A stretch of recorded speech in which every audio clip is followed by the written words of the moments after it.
Good morning, Bucknutters. Welcome to the Bucknuts Morning 5 here on Wednesday, June 11th, 2025. I am Dave Biddle flying solo on today's show. A lot to get into. Buckeyes finally landed their first defensive lineman in their 2026 recruiting class, and that vaults them to the number 2 class in the country. Last we spoke with you, they were 4th. You get Khary Wilder, Khary Wilder. I believe I'm pronouncing his first name right. Khary Wilder, 4-star. He's ranked as the number 23 edge rusher in the country. He also can move inside the D tackle. I mean, this young man's already 6'4", 260. Reminds me a little bit of Edric Houston. Not ranked as quite as high as Edric, but still a 4-star. Very good get out of California. Now the Buckeyes have the number 2 class. We're going to talk about that. Tomorrow we're going to meet with Ross Bjork. The media is meeting with Ross Bjork. Probably to talk mostly about this new NIL stuff. The House settlement is interesting. And I wrote a column yesterday for our site. This NIL clearinghouse that they're trying to put out there, where they have to, this third-party entity, this accounting firm has to approve any deals that are over $600 for NIL. It's like, that sounds good, right? I mean, there is zero chance that would hold up in a court of law if they tried to reject an NIL deal. I mean, the Supreme Court has already spoken, not directly about NIL, but that's what opened the door. The Supreme Court case 4 years ago, the language is crystal clear. You cannot prevent athletes, college athletes, from profiting in addition to what they make as far as their full ride scholarships. They get a little money on top of that, their cost of attendance. They still get that in addition to all the NIL, but you cannot restrict what a college athlete makes. The language is crystal clear. So we're going to get into that, and we'll talk about what Ross Bjork might say tomorrow. It'll be nice to meet with Ross. We haven't talked to him in a while, so we're going to get to all that. Before we do that, my friends, of course, I'm going to let you know about our good friends at Gooder. A great deal you guys can get. All right.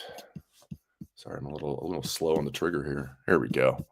All right, so I really don't even need an ad read for this. Like, Gooder, they're just awesome. And if you lose them, like I am wont to do, you're out $25.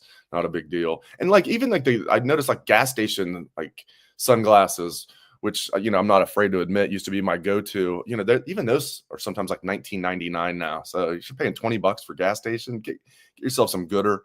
Lightweight, comfortable, 100% polarized, no slip, no bounce. I play tennis in them. They don't move at all. There's a pair of Gooders for every personality. So we can get you guys a great deal. If you need a new pair of sunglasses, or if you need 4, in case you lose them or want a different variety. But if you need a new pair of sunglasses, Gooder is giving Bucknuts Morning 5 listeners free shipping. You can go to gooder.com/Bucknuts. Use code Bucknuts for free shipping. Gooder offers a 30-day money-back guarantee and 100% satisfaction. As I always say, you're not going to need that 30-day money-back guarantee, but it's nice it's there. Again, that's gooder.com/Bucknuts. Use code Bucknuts for free shipping. All right, let's get into it. So, hey, the one thing that you guys were not basking about was the D-line recruiting, but now we can bask about that as well. But seriously, getting Khary Wilder, I apologize if I'm not pronouncing his first name right. I don't think it's Khary. He might pronounce it Khary. I mean, Khary Combs here. There are some men named Khary. I think it's Khary Wilder. Young man out of California. Again, the first defensive lineman in this class. I won't be surprised if he's eventually a D tackle, like I said to begin the show. 6'4", 260 after his junior year. And some of these height and weights are from last summer when they measured in. A lot of these are not really updated. So he might be bigger than 6'4", 260. But regardless, a guy, not just a physical specimen, but you watch his film, very good get for the Buckeyes. So good for Larry Johnson. I know Matt Patricia was a huge part of it as well. Those guys together. Larry Johnson was the main guy, and Matt Patricia. Matt Patricia's out there pounding the pavement. Another thing that I think we might look back on Patricia as an upgrade over Knowles overall. I mean, Knowles did a great job as calling the defense and getting those guys ready and putting his scheme in. But he also had a ton of talent to work with, veteran talent, especially this last year. Much younger group this year, but very talented. I think Patricia's going to do a great job just as DC, but he's already doing a better job than Knowles as a recruiter. So good work there. And I love that the fact that we were talking on the show Monday, maybe even the guys were talking about it yesterday, that Ohio State had the number 4 class in the country. Boom, you get Khary Wilder, you vault to number 2. Go from 4 to 2. USC still has the number one class. That's because they have 28 kids in their class commitments. Ohio State now has 15. So, but great get there. I'm happy for people can stop asking, well, how come Larry Johnson is the weak link on the staff? It's like, well, he was at one point the greatest to do it as far as D-line recruiting. Remember, like when he was at Penn State, we get all ticked off because he'd like get defensive linemen that we would want. It's real. I mean, when you're his age, people are going to use that against you, whether it's fair or not fair or true or false. Turns out it's been false. Like Dan Rubin was saying on Monday's show, people have been using Larry Johnson's age against him since he got to Ohio State. And that was 2 national titles ago. It's true. He got here in 2014 and people are already like, he'll probably only be there for 3 years. Will he even see his first recruiting class through? Or he'll be there going on his 12th season with 2 natties under his belt. So good for Larry Johnson. But the negative recruiting is going to continue, obviously. It's not going to slow down the older he gets. And as I've told you guys, I'm done predicting when Larry Johnson – I never really predicted. I had somebody tell me not during last season. I've told you guys this many times, but those of you haven't heard it. During the 2023 season, I was told by a very good source, this is most likely Larry's last year. And I know somebody else that's on the beat reported the exact same thing, somebody that I know has good sources. I'm not going to throw his name out there. It sounds like I'm throwing him under the bus, but I'm not, because I'm throwing myself under the bus too, because I said the same thing. But no reason to throw him under the bus with me. But seriously, somebody I trust very much told me that it's probably going to be his last year. Probably might not even be what he said. I don't think he said definitely, but it seem to me it was about maybe 98% sure that somewhere around there that Larry Johnson was going to step away. 2023 season. And he came back in 2024. My source says I don't know what happened. He must have changed his mind, or they worked something out, or whatever happened. They didn't, he wanted to see through the, he promised JT to him allow he'd be here throughout his career. So I thought, okay, I never said this. I thought, okay, maybe 2024 will be his last year. Nope. So good for Larry. I like Larry a lot personally. I like him a lot, what he's done for Ohio State, and I'm glad he's still here. Ohio State will, especially with Matt Patricia helping out and everything Mark Pantoni and his staff do. It's not like it's just Larry Johnson out there by himself taking care of everything with D-line recruiting. You've got Mark Pantoni and his army, and you've got Matt Patricia, who again is doing a good job. So good job, Khary Wilder. Welcome to the fold. All right, let's get to some other stuff here.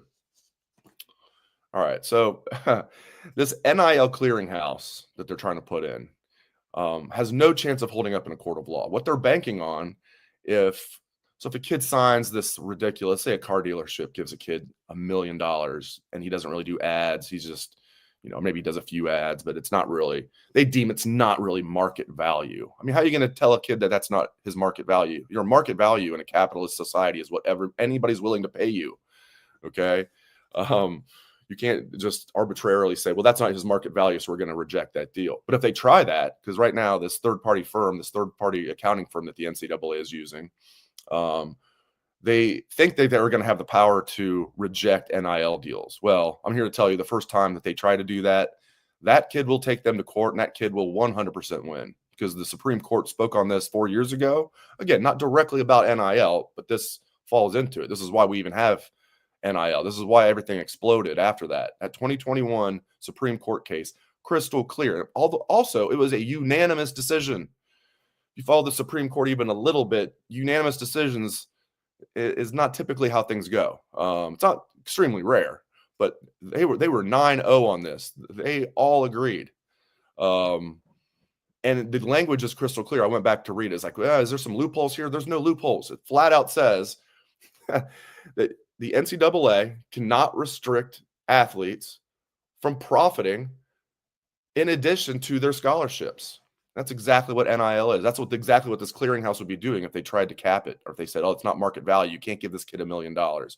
What we have right now in college football, in my opinion, we have above average, what I would consider above average, not even to the level of good, certainly not great, above average college quarterbacks this year. They'll be making $4 million. Just for this year, $4 million a year for an above average quarterback. Do I think that should be their market value? No. Is it their market value? Yes, it literally is their market value. That is what people are paying them, and it's not just one. That's the market value. So this idea this third-party firm is going to come in here and shoot down deals, first of all, it's ridiculous. You can't come up with just this isn't market value. Oh, and they had the audacity to say that 70% of previous NIL deals would have got shot down by this third-party entity. Okay, and 100% of those deals that they shot down would have got thrown out in court because the Supreme Court's language is crystal clear. It's one of the things I want to ask Ross Bjork about tomorrow. Oh, and here's one other important point. What they're banking on is member institutions and the players themselves, the kids who play for these schools, not suing them if they reject a deal. Well, good luck with that. Again, the first time a kid gets a 7-figure deal rejected by this third-party clearinghouse, they're going to go straight to court. I mean, Tennessee's already making noise that they're going to sue if anything gets rejected, which their SEC cohorts are not happy with, but everybody's going to follow that same path. I mean, think about it. You're not going to tell a kid like, well, I know you signed this deal, and I know people before you got this, and I know the Supreme Court says it's okay, but can you just do everybody else in the country a solid and not sue? And they're going to be like, yeah, no, I'm going to sue and get my money that I was promised. So there you go. That's how that's going to go. I mean, it just doesn't seem like there's no gray area. I couldn't be more clear about that. Go read. It's called NCAA versus Alston. NCAA versus Alston, 2021, Supreme Court.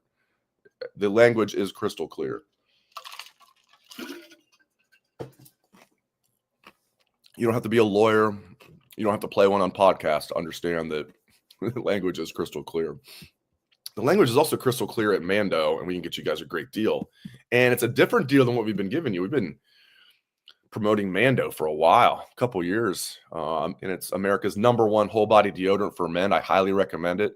As I've been saying, if you guys have been using the same deodorant for years upon years like I was, it's time to try something new and something better, and that's where Mando comes into play.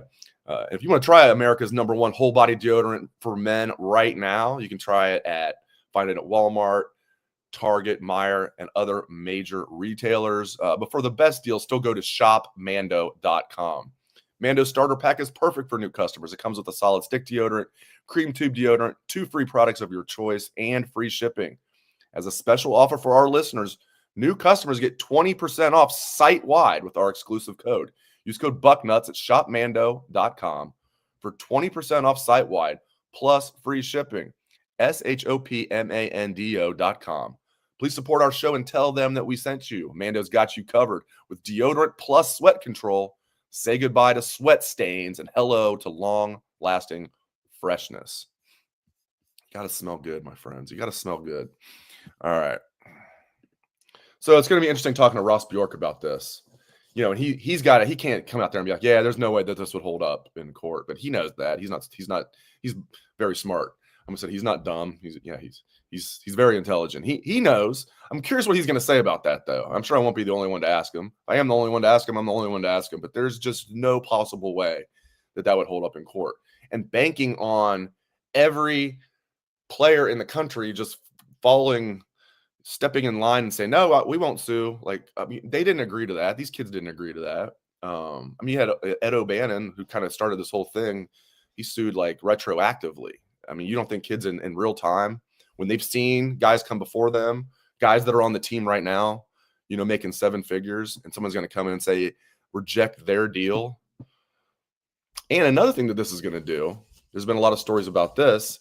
Okay, let's say hypothetically teams, and this is never going to happen, but let's say people do like follow, you know, what they're being directed to do. It's not a law that they're not going to sue. Okay, they're just going to play by the rules here, you know, as far as we know. Well, then, you know, that's going to, as far as, you know, not having collectives give these guys like millions of dollars, whatever, kind of what's going on right now. Let's say people follow along with that, which they never will. Then that's just going to open the bagman up. The bagman's going to return. You know, they'll just, the money's not going to go away. It's just they'll find different ways to distribute it. So I know some people are concerned, well, this is going to hurt Ohio State because Ohio State's going to play by the rules. I mean, I don't understand why Ohio State would not want like still their local businesses to still do what they're doing. And that's the biggest thing about tomorrow's press conference is Ross is going to talk about how everything is now streamlined. You know, everything now. You have like the foundation is going to be, they're still going to be helping out Brian Schottenstein and his great staff, and everything's going to be streamlined. It's going to be, instead of having different collectives and Ohio State doing things, Ohio State, it's going to be all under one umbrella. Buckeye Sports Group is what they're calling it. BSG, Buckeye Sports Group. You're going to hear that a lot. BSG. That's the new thing. So that's the crux of the press conference. But I'm very curious how they think this clearinghouse is actually going to fly. It won't. The clearinghouse will die. It will not fly. It's just hilarious to me. They think that would actually even, I mean, a judge would laugh that out of court. The first time they tried to say, no, this kid's deal that he made with this local car dealership or whatever it is, whatever business, is null and void because we deem that it's not market value. He's getting paid. He's not really doing any real business purposes. And I get it. It sounds good because we all say it's not really NIL. It should be PTP, pay to play, right? That's what it is. But that's not what we're talking about here. I'm not saying what I want to happen. I've always said I wanted guardrails, but this is not the way to do it because, again, the Supreme Court has spoken. What you would need is and I know Congress has bigger things on their plate, but I'm a big you can walk and chew gum at the same time guy. That's what it would take. It would be Congress to step in. Because any judge is not going to go against the precedent of the Supreme Court, especially in a unanimous decision. That's as good of a precedent as you could possibly get.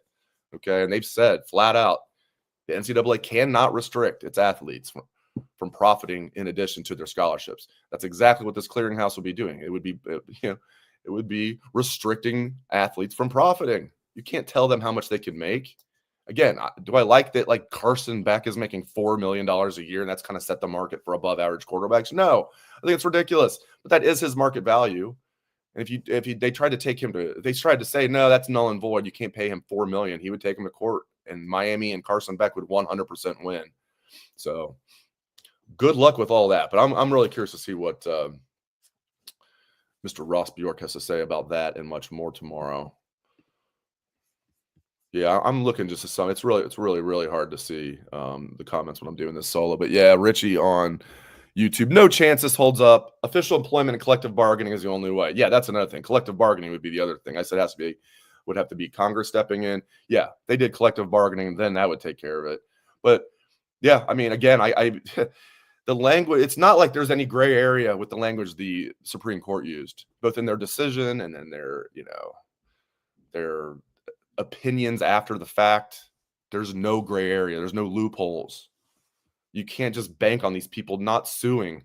They're going to sue if you reject these deals. So yeah, it's going to be very, very, very interesting. The first time that they try to do that, I wonder if they actually are going to actually go through with that, because the first time they do, 100% it's going to go to court, and 100% the NCAA's NIL clearinghouse, again, the third-party entity, this third-party accounting firm, would 100% lose, and the player would definitely win. So good luck with all that. All right, something really cool that I want to get to.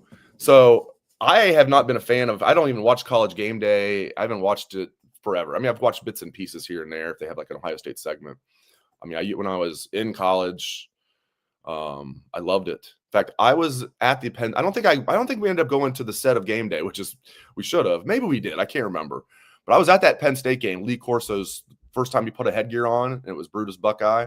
Herb Street's twin boys were babies at the time.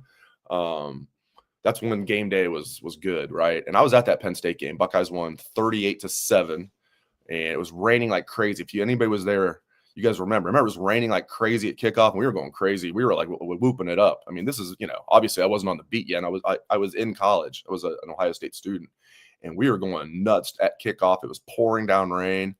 Unfortunately, that ended up being the game. The Penn State young man got partially paralyzed at the end of the game, Taliaferro. That was sickening. But man, until then, that was a fun game. Ohio State that was supposed to be a close game, and the Buckeyes just throttled them 38-7. But that was the first time Corso ever put the headgear on, Brutus Buckeye. And he's put Brutus Buckeye on more than anybody else. He's put Brutus Buckeye on 45 times.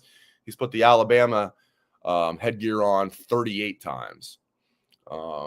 Amazing. And Ohio State moves the needle more than anybody else. Ohio State has hosted Game Day the most, and Ohio State has been the visiting team for Game Day by far the most. Ohio State's hosted 25 times. This will be the 26th time they're hosting Game Day for the Texas game. and they've been the road team that's featured on game day 41 times, by far the most of anybody for both.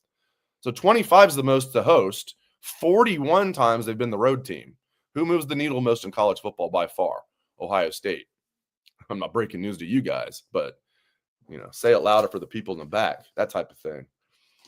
So this is really cool, though. So Lee Corso, I thought he was done on game day. I think we all did. They announced that he wouldn't be coming back, which was good. He had the stroke a few years ago, and it just hasn't been the same since. And I felt like they were doing him a disservice by throwing him out there sometimes. So I was glad to see that he was going to retire. Really like Lee Corso. I got a chance to meet him and do a one-on-one interview with him back in the day. Good dude, good man. Loves college football. And his last time on College GameDay is going to be Ohio State, Texas. And I'll be shocked if he doesn't put Brutus on. And the last time he did one, didn't he? I guess I missed this. He put Notre Dame on for the national championship game, but he's done it. He's done. This is another funny thing. So he's done 66 Ohio State games, and I don't know which ones he got right or wrong, but they did put this out that he's picked Ohio State 41 times and their opponent 25 times. Guess what the record overall is for Ohio State on game day? 41-25. Now, he didn't pick every game correct. It's just the point is he picked 66 games, and overall the record is exactly the same. Ohio State's 45 or 41. Am I this right? Yeah, 41-25. Do I have that right, or is it 45-21? Oh, it's 45-21. That's what it is. Ohio State's 45-21 when they're on game day, whether they're hosting or on the road. 45-21 total overall. Lee Corso's picked Ohio State to win 45 times. He's picked the opponent 21 times. Again, like Notre Dame, he wasn't always right. He also picked Ohio State, obviously, sometimes to win when they didn't. But overall, 45-21, that's pretty eerie. It's pretty cool. He got that. The overall record is exactly right. Let's hope he picks the Buckeyes again, and they actually come through. Also, we need to exercise some. I guess we did exercise some demons and then some with that Cotton Bowl with Scoop and Sawyer. But man, that 2005 Texas game still sticks in my craw. Even though we went there the next year and won, but then they won the rubber match sort of in that Fiesta Bowl with Colt McCoy. That last drive when they came back looked like Ohio State was going to win. But yeah, I mean the Cotton Bowl, that I guess that makes up for it, and then some. Those two, but that 2005 game still bothers me. It still bothers me. Ohio State should have won that game. I feel bad for. I'm not even mad at Ryan Hamby. I feel bad for him. That's what everybody remembers him by. All right, let me let you guys know about our other awesome sponsor. Now I'm going to get to some of your questions, comments. All right, Factor Meals. I mean, it's awesome. Summer is here. More sun, more light, more time to do all the things that we love to do during the summer. And the number one thing you don't want to do is be stuck inside cooking. And then it's not just the cooking. Sometimes I kind of like cooking. It's the prep and then the cleanup. You eat a nice meal, and then you got to clean everything up. I don't like that at all. You don't want to be stuck inside doing that. That's where Factor comes in. All right, Factor's chef-crafted, dietitian-approved meals are ready in just 2 minutes, taking the hassle out of eating well. Factor meals arrive fresh and ready to eat, perfect for any active lifestyle over the summer and beyond. They have 45 weekly menu options. You can pick gourmet meals that fit your summer gains and goals. Choose from options like Calorie Smart, Protein Plus, Keto, and more. They also have smoothies, bunch of good stuff. Enjoy this summer, okay? Get Factor if you want all the flavor and none of the fuss. Great deal for you guys. Awesome deal. Get started at factormeals.com/bucknuts50 off. Use code bucknuts50 off to get 50% off plus free shipping on your first box. It's an awesome deal. 50% off plus free shipping. That's code bucknuts50 off at factormeals.com/bucknuts50 off for 50% off plus free shipping. Factormeals.com/bucknuts50 off. That's fantastic. All right, let's hear from the peeps. Let's hear from the peeps. What are you guys getting into? Anything massive you guys are getting into down here?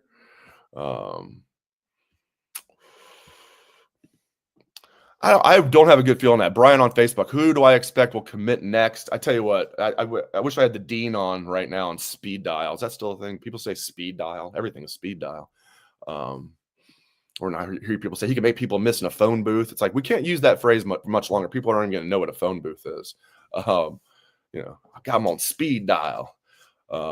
But seriously, I don't know who's going to be next, but I'm entertained by the fact that that they have the number 2 class in the country despite only having 15 commits. All right, let's get to some more of your comments. Oh, right back at you, Doreen. Right back at you, Doreen. Sorry, I'm like looking through some of the live chats if we have any questions I want to get to. If you have any questions you already posted, I definitely didn't see it if you posted it earlier in the show. I'm just not looking at the chat. Mika is a fan of Wilder. I am too. And I love that there's versatility there just built in. He can rush. He's quick off the edge, but he could move inside. Eric's thinking the next commits will be the Glenville duo. Yeah, I also think Perez. I think he'll come back around and be a Buckeye too. I think when the Ohio State wants somebody from Glenville, they almost always get him. Andre Walker being the one exception to that rule. And that was a while ago. It's also interesting they had that little gap between pipeline. You know, was Marshawn till this pipeline got like ratcheted back up with Arvell Reese and some others. Bryce West, yeah, and some others. And I think it was Marshawn the last one, at least the last prominent one, because it was like one after another for a while. And Marshawn was really good. What's funny about Marshawn, he redshirted, then he actually wasn't that good his redshirt freshman year. He got a lot of flack from fans, then had just a phenomenal year as a third-year sophomore. Absolute lockdown, and ended up being a first-round pick and was a great player for the Saints and still getting paid a lot for Washington, who is stocked up on Buckeyes. So I like that. Yeah, Ginn, that's true, HH.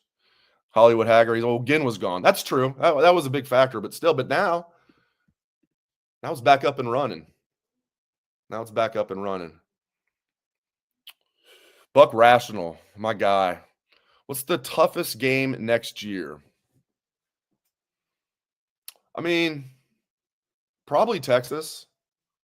it's not like I'm not buying Penn State because Texas has its flaws too. People act like it's Peyton Manning taking over at quarterback. It's Arch. He couldn't beat out 7th round pick Quinn Ewers. So I don't know. I'll go with Texas over Penn State. Those are definitely the two toughest. Michigan's picked around. People are picking them like 20th. I think that might be a little. No, until they go up there and beat them, we're all going to be kind of like, oh, geez. We can say what we want. I was supremely confident last year. Really, of course, I didn't know what was going on in 21 and 22. We knew by the time the 2023 game came around, and Stallions wasn't on the sideline for that. And I maintain that was actually a legit win for Michigan because I think Ohio State could have won that game if they didn't do a couple of things. Like Kyle McCord's interception was awful. And they still had a chance to win. But 21 and 22, I was confident. But especially 2022. But now we know exactly what happened. That just seemed weird. And now we know why. We know we have Connor Stallions whispering sweet nothings in the ears of the offensive coordinator and defensive coordinator before every play. And they knew what plays were coming. 2022, that was an absolute joke. And then this past year, I was supremely confident Ohio State would beat Michigan. And we know what happened. We had the worst offensive game plan in the history of football. They have one major strength. Let's run right at it. They're 2 first-round D tackles and never adjust. It's one thing to say, okay, we're going to play man ball, and we're going to, even though their offense is so pedestrian, we're going to shut them down, and then we're going to play man ball. And even if we don't get a lot of yards or they can't score on us, we'll score enough. Okay, that's whatever. That's not a good idea. But if you go into the game with that attitude, how about then adjust your scheme when it's not working? They never did. But somehow they got themselves up off the mat and then just turned into the dominant force we were all waiting for. So maybe if that Michigan game doesn't happen, we'll never know. It's easy to say that woke them up, but maybe it did. If they crush that Michigan team and go on, maybe they don't turn into that dominant force. You never know. Yeah, Will Howard did get banged up in that Michigan game. Yeah, and to say banged up, I think we're being kind. He even said after the game that it was a head injury. He definitely looked like he was woozy. He probably shouldn't have went back in the game, for being real. But it's the Michigan game. But still, I'm surprised in this day and age. I'll just put it this way: I'm surprised that he was able to go back in the game. I think what he was able to do is convince them that at the time it wasn't a head injury. If you go back and look at it, this is why it wasn't targeting. He was actually hit in It's a really good hit by the Michigan guy, Page. He's a good player. I hate admitting it. Khary, that kid's a good hit. That was a good hit. So he got hit in the chest. So he's probably telling him, no, I got the wind knocked out of me. I'm just guessing. This is how he had it. Because he had to talk the doctors into it. But it looked like he was knocked out there for a second or two, maybe more than a second or two. But it was because his head hit the turf. Yeah, the hit was here, but then his head hit the turf. And I think that's at least what made him woozy. He was over there taking smelling salts. That's old school. We used to see that in the NFL all the time. Guys would get knocked out. How many fingers am I holding up? Smelling salts. All right, get back in. How many fingers am I holding up? 70. All right, get back in. You're fine. That was like an old school NFL thing. He's over there with smelling salts on the sideline trying to come back to, and they let him go back in. He threw his only touchdown pass of the game after that. So, but still, you're not supposed to go back in the game if you have a concussion, obviously. If you get knocked out even for 2 seconds, you have a concussion. So, but I don't think Michigan, obviously it'll be nerve-wracking until the Buckeyes take care of business. But I'm not going to put Michigan up with Texas or Penn State, even though Texas and Penn State's at the Horseshoe, and that game is at Michigan Stadium. Another game that's going to be tricky is at Illinois. That wind tunnel there in Champaign or Urbana. There's been some tricky games over there for the Buckeyes, and Illinois is a good team. Illinois was a 10-win team last year, and I think they're going to be better this year. They got a lot of guys coming back, including they're one of the few teams in the Big Ten that has an experienced, good starting quarterback coming back in Drew Altmaier. And Brett Bielema was doing a good job there. They got a lot of guys coming back from last year's team. I think they're going to be better than what they were last year. I think that's pretty safe to say. And they were really good last year. I think going to Illinois, that's another game that could be a little tricky. I think Ohio State's going to win that game, but they better be ready. Washington, I like their quarterback a lot. The guy that ended up winning the job last year, he's electric. I think they're going to be decent. They were better than I thought they'd be in Jed Fish's first year because they lost like everybody off the team that finished as national runners-up in 2023, including Michael Penix and many, many others. But they actually were solid last year. They weren't good. And they'll be better this year. And Ohio State has to go to Seattle. Normally, I'd say at Wisconsin, right? But Luke does not have it going. They're finally, I don't know what he was thinking, going to air raid his first 2 years. They're now going back to playing Wisconsin football. How long until he gets that going? They were not good last year. Can he turn them around? Still, going to Madison, playing Luke won't be easy. If he's going to get his guys motivated for any game, it'll be that one. Even if he wasn't like, a former Ohio State captain and Ohio State coach and all that good stuff. I know you guys know this. Everybody tries to bring their A game against Ohio State. Everybody in the Big Ten. So then you add that Luke's deep ties to Ohio State. So that could be a tricky one. It's a tough schedule. There's no getting around it. You have to play the defending MAC champions in prime time, the Ohio University Bobcats. I mean, come on. Good for the Bobcats winning the MAC title last year. They're bringing back a veteran quarterback in Parker Navarro. He gets to play at the Horseshoe. So good for the Bobcats. Yeah, that's our primetime game, 7:00. In-state rivalry, Ohio State, Ohio. Let's keep Ohio's mascot away from Brutus, or maybe Brutus now has been working out and he'll take care of Rufus this time, not the other way around. All right. Appreciate you guys riding with me here. Solo edition of the 5-ish. I'll be with J-Book on Friday. Dan will be with you with the boys tomorrow. We're talking recruiting. Thank you very much. And again, Ross Bjork, tomorrow at 1:00 is the press conference. Ross Bjork tomorrow about Ohio State's new NIL situation with the Buckeye Sports Group streamlining everything. What's he going to say about this NIL clearinghouse? I personally think is a joke. Maybe there's something he's going to tell me that I don't know. Like, no, there is actually a loophole in what the Supreme Court said. I don't know if there is, but that'll be coming at you tomorrow. Ross Bjork, 1:00. We'll have full coverage of that. Our guys are out at Ohio State's camp right now, so keep it locked to Bucknuts for all that. Thank you very much, guys. I appreciate it. Hope everyone has a great day. Go Bucks. Still basking.